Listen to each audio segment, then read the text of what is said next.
Siridia is a young winery. Both me and Eduardo, my brother, are the first generation in our family that are following the path of being professional winemakers. We are located in the Valpolicella Classica area, precisely in the municipality of Negrar. We are just a few kilometers far from Verona, and we officially started Siridia in 2019. You mentioned aqua, which is water, and water, of course, takes the name from the aging process that we used in this case for our Corvina 100%, which was aged for at least 12 months underwater, actually, from a depth of minus 13 to minus 40 meters.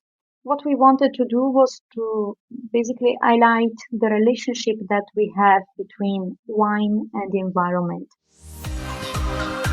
Welcome to this special Clubhouse session of the Italian Wine Podcast. Listen in as members of the Italian wine community engage in fascinating conversations about contemporary wine topics. If you enjoyed the show, please consider donating through ItalianWinePodcast.com.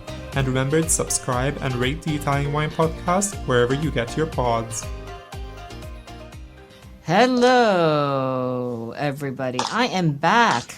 It's been such a long time. My name is Stevie Kim, and welcome to Italian Wine House Club. I don't even know what it's called now. I haven't been around for such a long time because Carla took over, and she's been running it for like a year now. But she's left us. But I would like to thank Carla for running Clubhouse mostly. So on her behalf, thank you very much, Carla.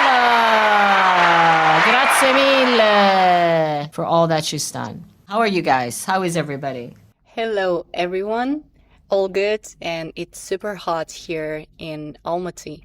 Oh, it was super hot here in Verona, but we had a kind of a storm yesterday. So now it's nice and cool, finally. So here we have with us, it's a little bit early, but I guess we'll get started. A shout out to Tushar. I haven't seen him in a while. And of course, Elena and Ricardo. So this is how it works. This is the Italian Wine Room. I started this room way back during COVID.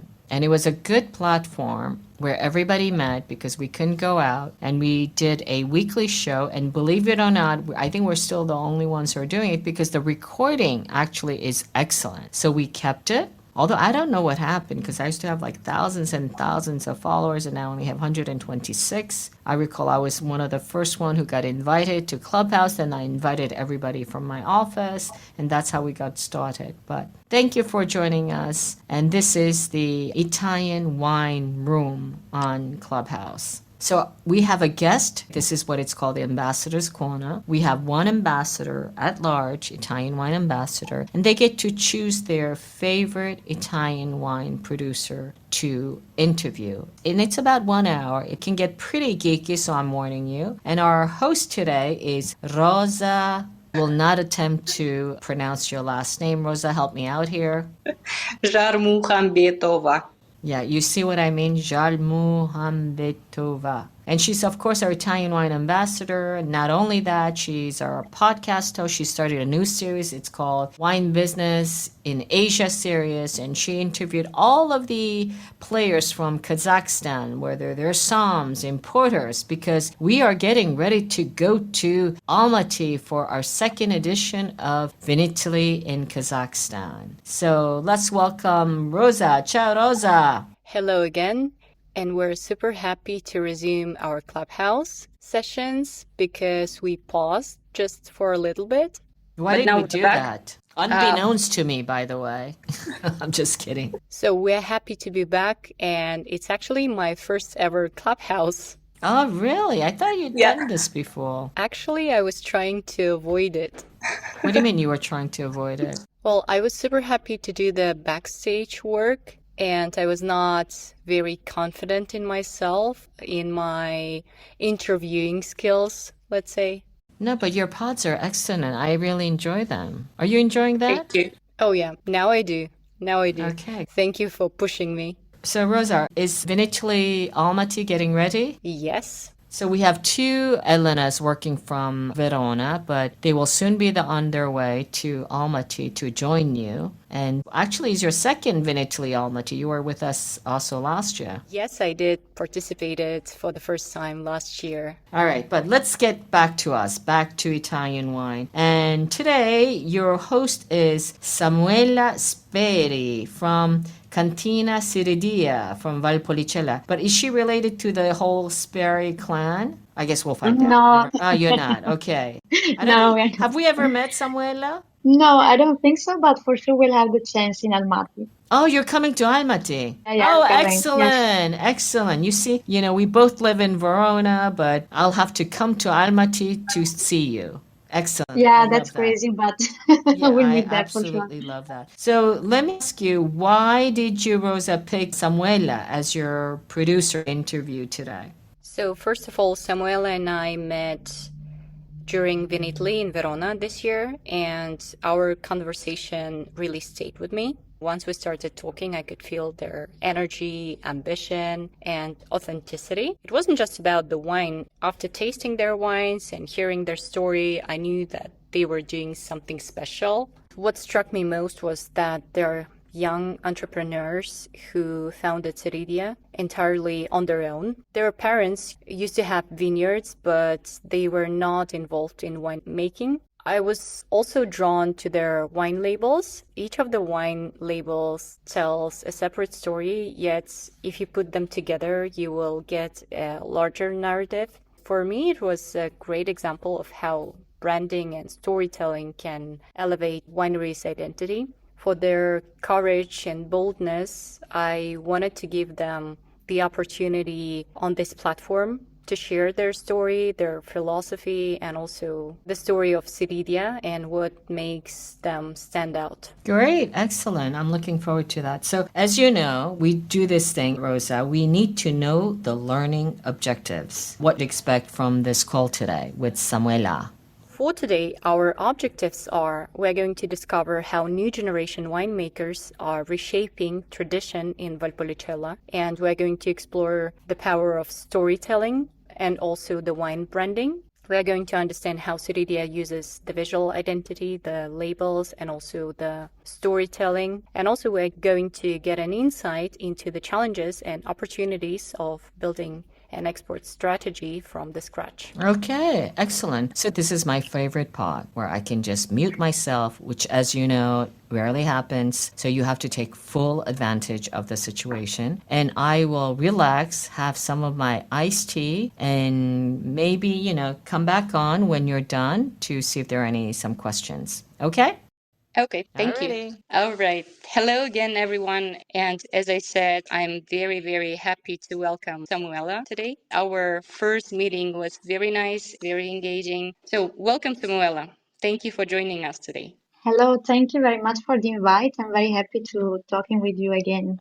To begin, to start, could you please give us a short overview of the winery, where you're located exactly, when the winery was founded, and how did the idea of creating Siridia come to life? Maybe there was something that you and Eduardo always dreamed of. How this idea of creating the winery from scratch came? Sure. As you said, so far, Siridia is a young winery. Both me and Eduardo, my brother, are the first generation in our family that are following the path of being professional winemakers. We are located in the Valpolicella Classica area, precisely in the municipality of Negrar. We are just a few kilometers far from Verona. And we officially started Siridia in 2019. But it is also true to say that the idea of this project had been growing inside us for quite some time. As I told you, we are the first generation in the family that has decided to be winemakers professionally. As you said, our parents had the vineyards, but for them it was just, let's say, a second business. And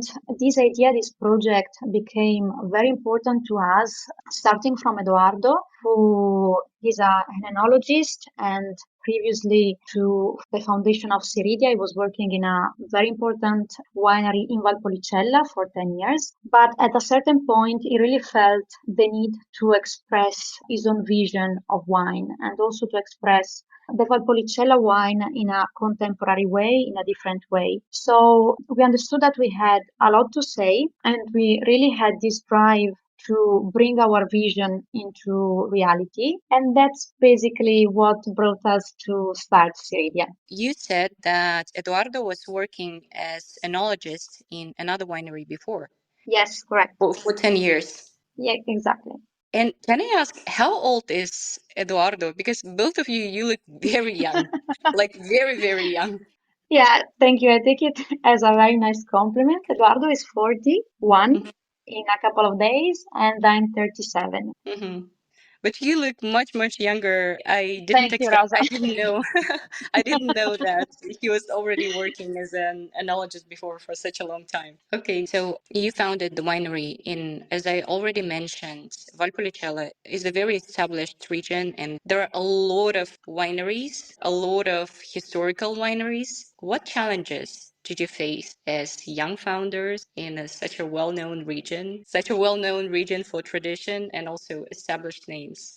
Well, that's a really great question because, as you can imagine, we had different type of challenges. Challenges, as you identified, to be a new winery in a very established landscape of wineries in a very important wine area in Italy. And the second challenge, of course, was COVID, which was unpredictable because the first bottle of our Valpolicella Classico entered in the market in April 2020. So Italy was totally in lockdown. And this was something that, of course, we couldn't foresee. Anyway, going back to the landscape in Valpolicella, as young founders without a legacy, both me and Eduardo were aware that we were entering in a world where reputation takes time to build. At the beginning, really for us, the biggest challenge was to be taken seriously, especially because we decided for Siridia to be built step by step, waiting for the natural time for each wine to be ready. And being in Valpolicella, you can imagine that, of course, for the first year and a half, we just had the Valpolicella Classico, which is made with the fresh grapes. But we had to wait for all the other wines to be ready.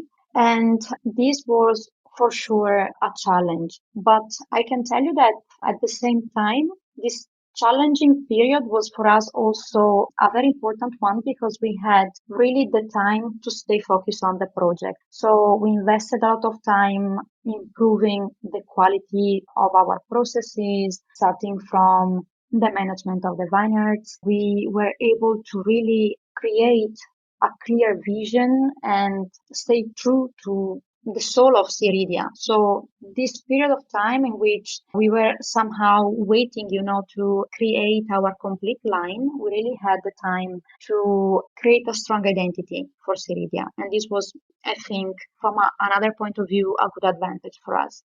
And when the idea came to your mind, like not the founding itself until the first bottle, like in 2020? I think we took 2 years to really be able to give, let's say, some life to Siridia, to see a real product coming out of this project. Because, of course, the first question was, where are we going to build the winery? Okay, so we didn't want, as a young generation, to somehow use our vineyards and build the cellar. We decided instead to purchase an industrial area in the municipality of Negrar, so 2 kilometers far from where we have the vineyards, and basically renovate it. So our choice was to give new life to an existing area inside the municipality and transform it into our winery in order to preserve completely our vineyards. This was the first choice, and you can understand that it took time to understand where to establish the cellar. Then we worked a lot on the name because it didn't came immediately. And then the rest was, the work on the first label, of course. And from that, the first step into our storytelling on the four labels of the red wines that we produce. And here I must ask you about the name. Siridia is a beautiful name. And could you please tell us, how did you come up with this name? And what is the meaning of this name, if you can explain? Sure. Siridia, as you can imagine, is a name that was invented as a new winery. We really felt that we had to identify a word that could represent both the values, the principles, and basically our vision, So Eduardo, in a moment of inspiration, I don't know how, he wrote down this name because it was in a moment where we were searching the name of our company and we were searching a name that we could even register at European level. So we had to identify a totally new name that was never used before and a name that could not even recall existing names. And when he wrote it down, the image that he had immediately was the name of a star. Indeed, Siridia can recall Sirio, which is the brightest star that we have in the sky. And for us, from that moment, Siridia is our guiding star. Our guiding star means that this name for us represents our vision. So we want to create wines that are guided by intention, by a sense of purpose.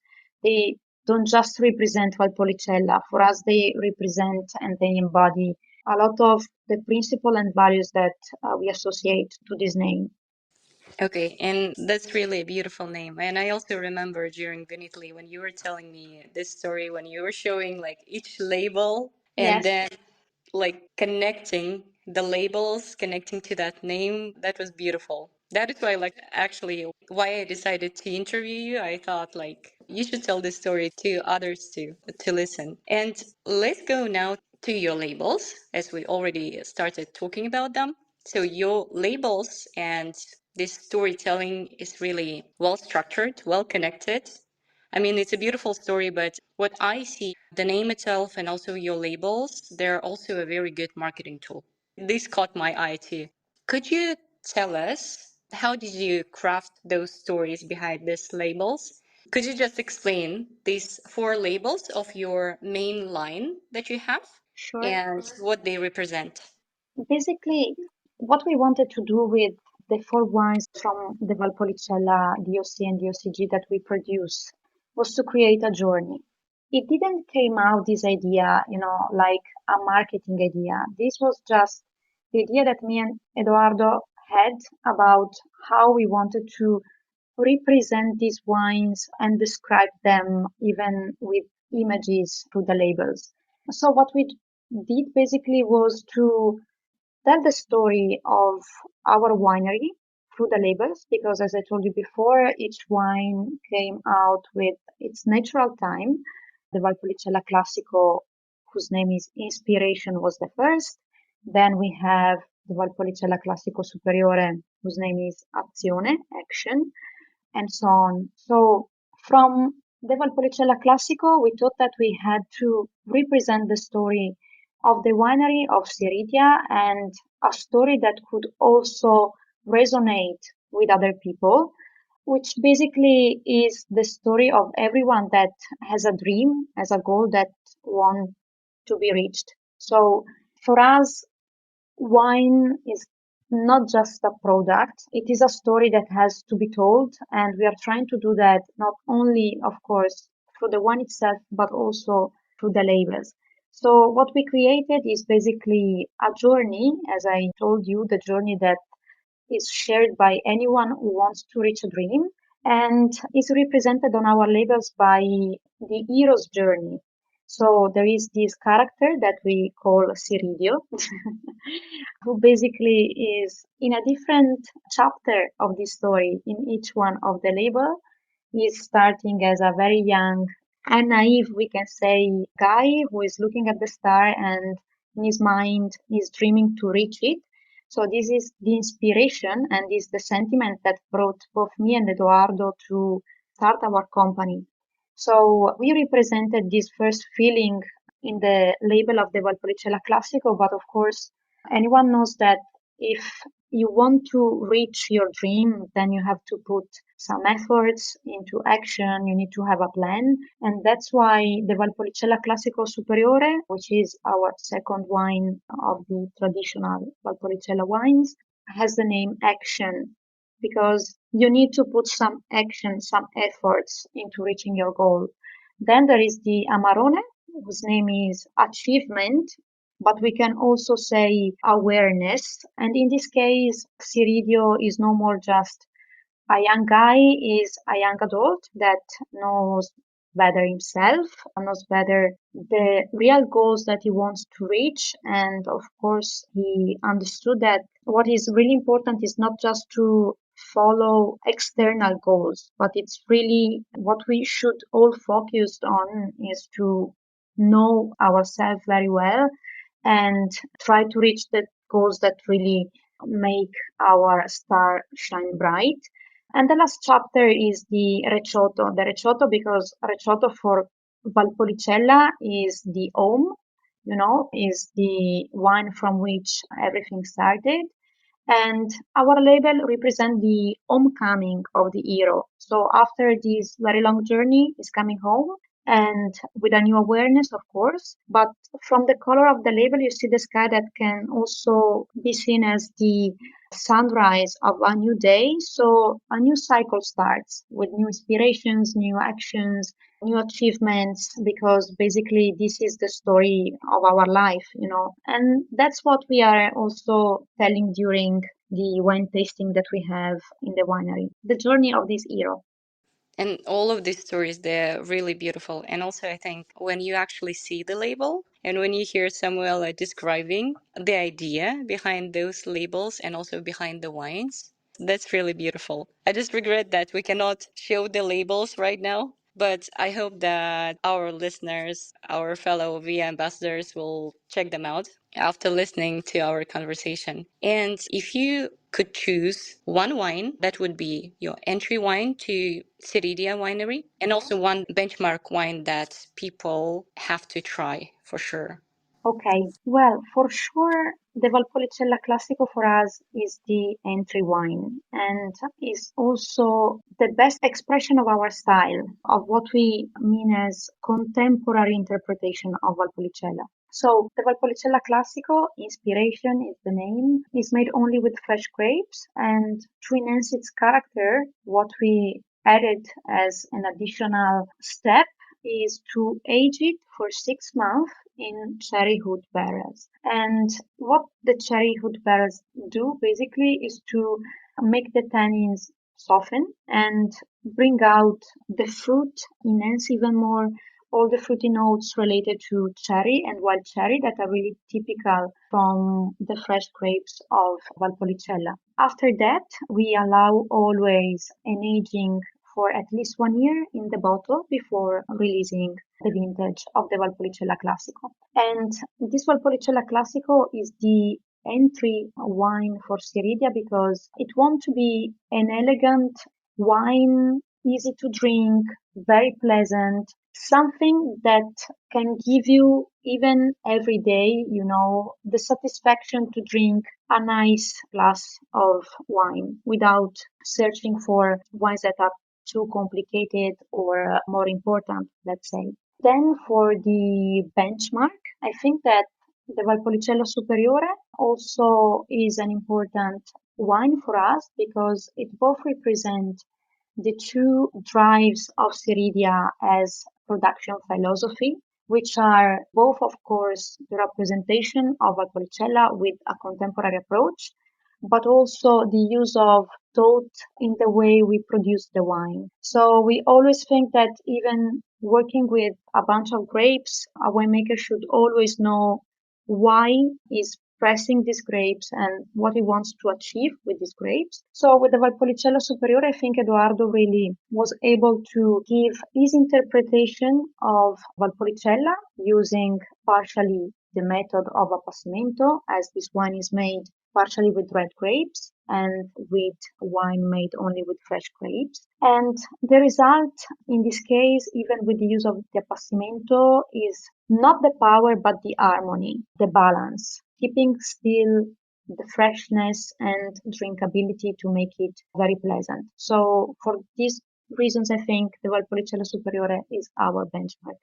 Okay, got it. Thanks a lot for sharing that. I'm pretty sure our listeners will try to find the wines, and later I'm gonna ask you where we can find actually them in different Okay. markets. Let's give some practical information to people. We already started talking about wines here. I would like to ask you also to tell us the story behind a special project, a very interesting project that you have. So the wines in this line, they're called Gli Elementi di Eduardo. So Eduardo's elements. And Exactly, yes. I was actually lucky to try one of them, which is Aqua.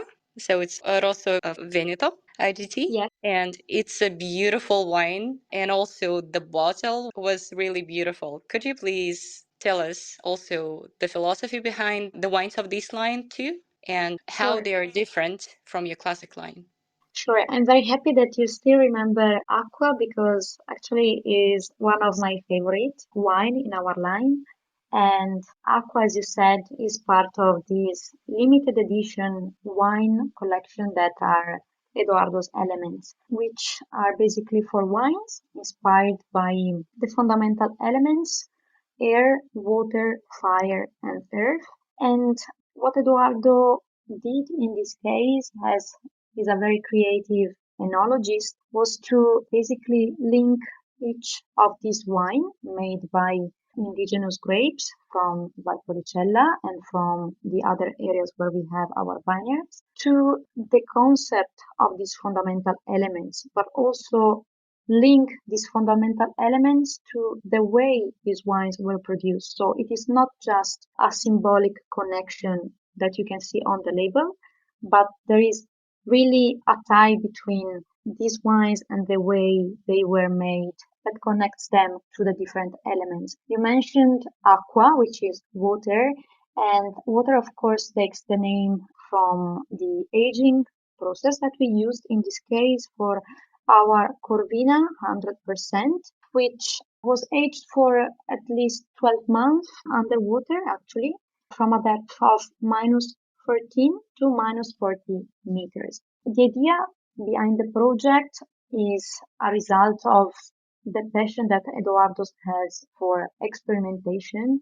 And what we wanted to do was to basically highlight the relationship that we have between wine and the environment. We know that the climate is changing, and this change has a very strong impact on viticulture.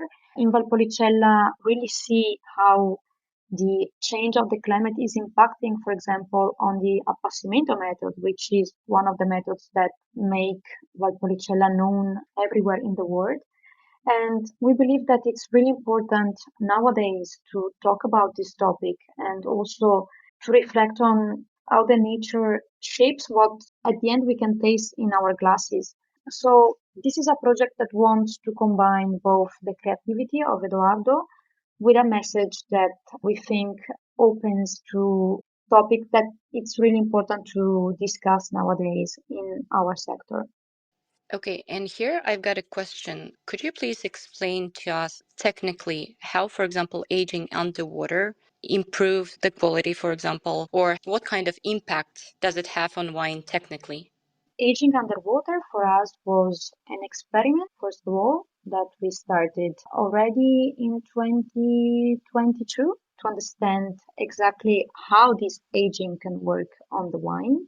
Eduardo was very skeptical at the beginning, but he wanted to make this test, so we did it to understand directly what are the factors that are impacting onto the wine aging in these special conditions that we have underwater. So what I can tell you from our experience is that underwater we have different elements that are working onto the wine, which are for sure the temperature that is cold and quite stable. Then there is the pressure that is due to the depth in which the bottles are aging. Consider that every 10 meters of depth, you have one bar, an additional bar of pressure. then you have somehow the movement of the waves, but we don't think this is a very strong element, especially if you're talking about aging not sparkling wines, like in our case. Anyway, in these conditions, we have the wine that basically is aging, but without a lot of exchange with the oxygen, because of course it is not possible in these special conditions. And so what happens is that the wine is evolving, but is not losing its freshness, its acidity, and what you have after a period of 1 year, that is our experience, is an evolution in all the other aspects like the body, the balance, the tannins, how they are softened. But at the same time, the wine still has its acidity. So this creates a perfect harmony that I think, Rosa, you tried it. You can only understand when you really have the chance to experience this result. As an additional information that I can give you, we wanted to age underwater a wine that was already a wine with long potential for aging. So for us, this is a process that has to be used only on wines that already have a long potential in terms of years of aging. Got it. And thank you for explaining this process. I think it's the second bottle of wine that I tried that was aged underwater. And it was really interesting to me how it impacts. Like, is it just the, I don't know, like, just the experimentation? Is it just to give it, again, like for marketing purposes? But now I actually understand the technical part, how it influences. Yes, so thank you for explaining that. And also I would also ask a question about another wine in this line, which I didn't try. I didn't have a chance to try, but I'm very curious about it. So one of the wines is called Fire, and Yes, you use the smoked grapes. It's yeah. written that using a special method.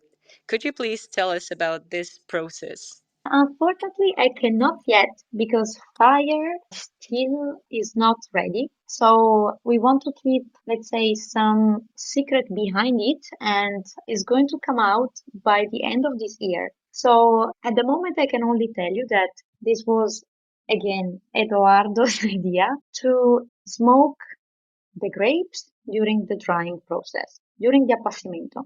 And basically use the smoked grapes to then make fire. And that's why we connect fire with this special wine that we will have by the end of this year. Okay, got it. We will be waiting. I think it's pretty interesting to know and to try. Okay, and I'm just looking at the time. Can we shift to the export? Could you please tell us which international markets you're currently present in? Also, it would be good if you could share some of the names of your import partners in those markets if some of us are interested in getting those wines for ourselves or for wine venues so we could find them. Sure. Currently, we are present with established partners, let's say importers in the opposite side of the world. So we can say Japan, where we have our importer that is Liliv JP, and they are cooperating with us from a couple of years, located in Tokyo, and they have the complete line of Siridia. Then we have Vinos Tridos in Mexico, where we work with them for the wines that are, let's say, not all the line. They have some of them, but I mean, the idea is to increase our presence also in this market. We are also present in different countries in Europe. The more established partnership that we have is in Belgium with Van Proyen Truccheri, which is an importer of Italian wines located out of Antwerp. And they also have our complete lines. Recently, I'm working a lot in the, let's say, expansion of our presence in international markets. So I hope that we will be able soon to have our wines available in many, many other countries. Starting, I hope, with Kazakhstan. I also hope so. And again, Honestly, I'm very happy that being young founders, being a young company, you decided to give it a shot to explore the new emerging market. Kazakhstan is not like an established wine market still, but I'm very happy that you decided to give it a shot. And could you please tell us why did you actually decided to explore this Central Asian market? I can tell you, Rosa, that we are very excited too to be present in Almaty. I was able to listen to several podcasts that you registered on the Central Asian markets, and I was really interested in learning that in Kazakhstan specifically, there is a growing interest in high quality wines and in the Italian culture specifically, that there is a new generation of consumers who are looking not only for well-known labels, but they're searching something more when they purchase a wine, like meaningful stories or producers they can relate to. So these aspects basically were speaking directly to us because this is what Siridia wants to transfer. So we believe that for us, Central Asia offers exactly that, a space for dialogue with the consumers, a space for education, and also a space for building long-term relationships. So this is the interest that we have in Kazakhstan and in the other closer markets. And we are really looking forward to the event in Almaty. Okay, got it. And also another thing, I think that wine professionals in our country, they also love Valpolicella wines a lot. That's also an important thing. And we also have several certified Valpolicella specialists among our wine community here, both in Almaty, in Astana. I hope that you will get some partners and you will start the partnerships beginning from this roadshow in Almaty. Before we finish, now moving from the market back to this philosophy again. So you've created this concept, you call it winefulness. Could you please explain what it means, how it shapes the traditional wine tasting? What does it mean exactly, winefulness? Okay, this is a very question because for us, mindfulness is one of the most personal projects that we developed in Siridia, and it is really connected also to the storytelling of our labels and the hero's journey. Mindfulness basically it's a name that combines wine and mindfulness, and this is exactly the idea that it embodies for us. So it's a way of imagining the wine tasting experience with a focus on the presence, the emotion, and the connection that wine can bring. It's an invite to slow down, and this is what we should do when we taste wine. It is one of the moments where you have all your senses that are very active. You really need to be present in that moment to enjoy your glass of wine, to feel all the aromas, the flavors. And basically, we combine that with also the story of our labels, which are reflecting a personal story because everyone has a dream that wants to be reached. And this is a moment of reflection. It's an invite not only to slow down and be present, but it's an invite to reflect on what is the stage you are in. Are you in the inspiration, in the action stage? Basically, each one becomes a step, and each person gives to this step their own meaning during the wine tasting. So this is the approach that we have in the wine tasting at our winery, and we think it's an approach that also promotes, a more aware consumption of wine. Okay, and here I've got a question for the tastings. Is the winery open for the visits if someone wants to visit the winery, like both Yeah, wine professionals and also travelers? sure. On our website, which is www.siridia.it, we have a specific menu dedicated to the wine tasting experiences. It is possible to book an experience by writing us an email or writing us a WhatsApp. but we are open, of course, on reservation to welcome visitors, professionals to our winery, taste the wine, and of course have this winefulness experience. Okay, got it. I also want to visit the winery one day. I hope I will I have a hope chance. I hope you'll come. Okay, first we'll meet in Almaty and then we will meet in Negrar. And Exactly. before we close up the conversation, looking back over the past few years since founding Siridia, what are you most proud of right now? Well, looking back, I really think that what me and Eduardo did is something very brave. It's something very brave that we didn't understood completely when we started this project. But I'm very proud that despite the difficulties that we faced due also to the period in which I explained you we started the company, we never compromised our vision.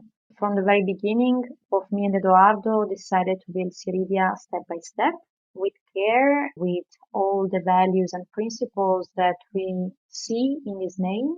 And we are really loyal to that. So this is something that makes me very proud.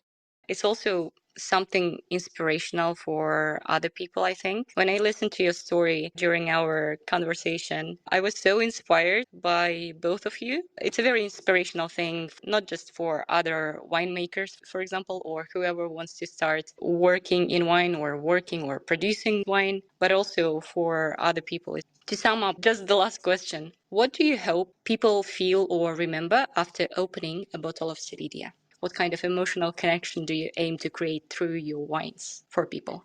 Well, well, it is exactly what you just said. So to allow a reflection and to be an inspiration, because our story really wants to be also a personal story. We are sharing our personal story and we are trying to reach people with that. We really hope that somehow opening a bottle of our wine will allow, some inspiration, some courage, some new idea.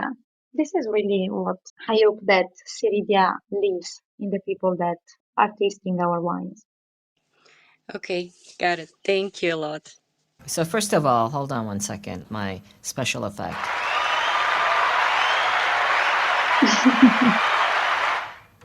So thank you so much, Roza and Samuela. I am so surprised that, Roza, you've left me a few minutes.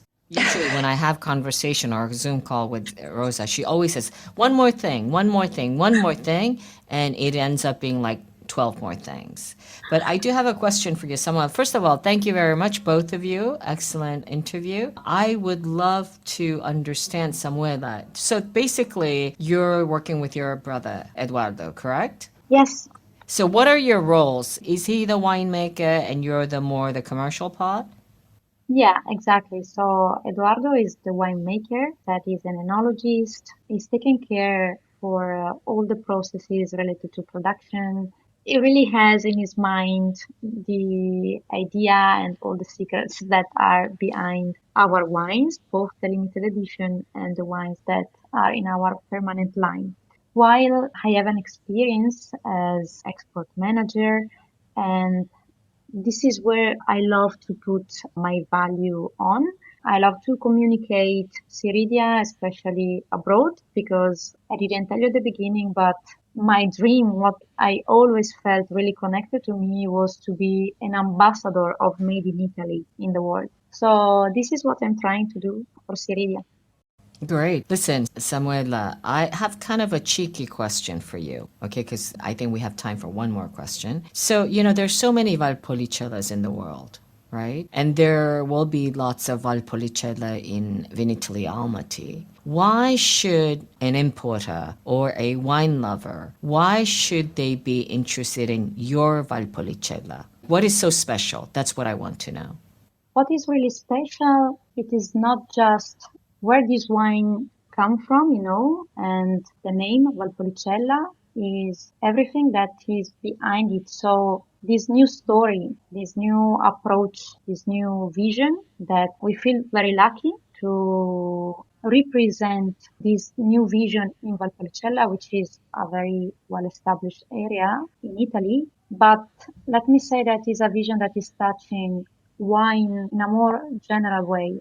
What we see in our bottle is not just wine, it's much more, and it should do more, even touching consumers in a different way. So this is what they should expect. I don't want to talk about technical details or the quality of the grapes because this is all obvious and all the producers in our area are working very well. But what I think we can transfer more is everything that we see inside a bottle of wine. Okay, very good. Thank you very much, Samuela. I know it was, kind of a tough questions, putting you on the spot, but that's what I usually do. So thank you very much, Rosa, for picking your guest today. And thank you very much, Beatrice, who made this possible because I forgot how to work this whole Clubhouse thing. In fact, I think I signed off my Clubhouse app. So let me figure that out for the next time. And I am looking forward to seeing you, Samuela and Rosa, soon in Almaty. I'm headed out to New York very soon, but then Almaty. Next stop, Almaty. And for our listeners out there, I just want to remind you that we record this session. We replay it on, of course, Italian Wine Podcast on the Thursday session of Ambassadors Corner dedicated to our Italian wine ambassadors at large. And for those of you who would like to recommend someone to be interviewed, we are all ears. DM us directly or info@italianwinepodcast.com. I do have a small ask. Okay, for those of you, this is truly a labor of love. We are nearing our 3,000 episodes. It's a daily show. It is absolutely a massive project. So if you can follow us on our social media, wherever you get your pods, if you can take the time to give us a thumbs up, that would really, really help us. So thank you very much. Thanks again. And until next time, it's a wrap. Ciao ragazzi, arrivederci. Listen to the Italian Wine Podcast wherever you get your podcasts. We're on SoundCloud, Apple Podcasts, Spotify, Himalaya FM, and more. Don't forget to subscribe and rate the show. If you enjoy listening, please consider donating through ItalianWinePodcast.com. Any amount helps cover equipment, production, and publication costs. Until next time, cin cin.